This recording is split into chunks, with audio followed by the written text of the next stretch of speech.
Dear alumni and friends, as we approach Pesach, there is a message which is meaningful to me, which I'd like to share with you. It seems to me that there was a certain internal contradiction between two mitzvot, neither of which is relevant today, both of which are part of Pesach in Egypt, that pulled Israel in two different directions. On the one hand, there was a mitzvah of chipazon, of haste. Karban Pesach needed to be eaten in haste. People needed to have their loins girded. In other words, their robes are all ready to go out. Their shoes are on their feet. Their walking sticks are in their hand. Even all of the mitzvot of Karban Pesach mediated in favor of a meal which was finished fairly quickly. The meat was broiled. The goat or sheep was broiled in one piece. And that's a very quick way of preparing the food. There were simply matzot and maror. There was nothing else at the meal. Nothing else was permitted at the meal. People are going to eat fairly quickly. And they're going to be ready to leave, and they're wearing their shoes, and they have their staffs in their hand, and they're ready to go out the door. And on the other hand, there was another mitzvah, of Pesach Mitzrayim, that said, Lo teitzu ish mipetach beito ad boker, you may not go out from the entrance of your house until morning. So on the one hand, you're all ready to leave early in the course of the night, and on the other hand, there you are, you're with your shoes on your feet, you have your staff in your hand, and you're not permitted to leave your house. And what happened in the middle of the night? In the middle of the night, Paro sent to Am Yisrael, to Moshe and Aaron, saying, get up and get out.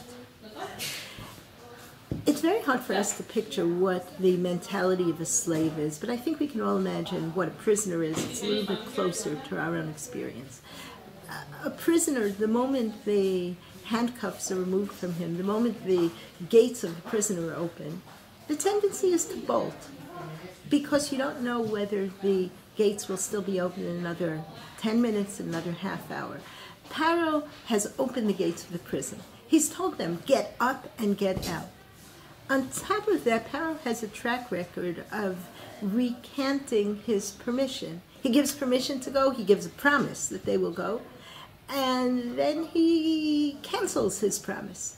So now he's told them, get up and get out. And on the other hand, HaKadosh Baruch Hu has said to them, no, stay put. Stay put until morning.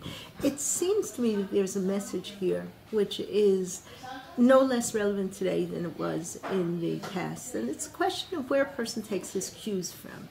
Do you take your cues from public opinion? Do you take your cues from whoever your contemporary Paro is? Or do you take your cues from an internal spiritual voice, from the command of the Almighty? And it was that conflict that the Jew in Egypt experienced the first time. Paro says, get up, get out. The slave wishes to bolt. And on the other hand, he needs to make a decision of who his master is. And Am Yisrael answered Paro, no, we can't go out yet. We can only go out when Hashem tells us to go out. We can only go out in the morning. We're not going out now. Even though there's a place of great anxiety in the soul, nevertheless, the Jew in Egypt says, I'm obeying the divine command. And I think that at this moment, and in our cycle, in the year's cycle, when all of us are trying to take a certain message from the Chai for our life, I think it would be deeply meaningful if we were able to connect to that internal spiritual voice and to quiet the noise that's coming from the outside, and to say to the outside world, I hear you, but that's not what's relevant to my neshama. That's not what's relevant to my decision-making process. I'm taking my cues from the Torah, and I'm taking my cues from the internal voice of my spirituality. I wish us all a Pesach Kasher v'Sameach. Alumni, we miss you. We wish you were here. We hope you'll come back to us. The doors of Beit Midrash are open wide, and at this moment of Chag HaChirut, the holiday of freedom.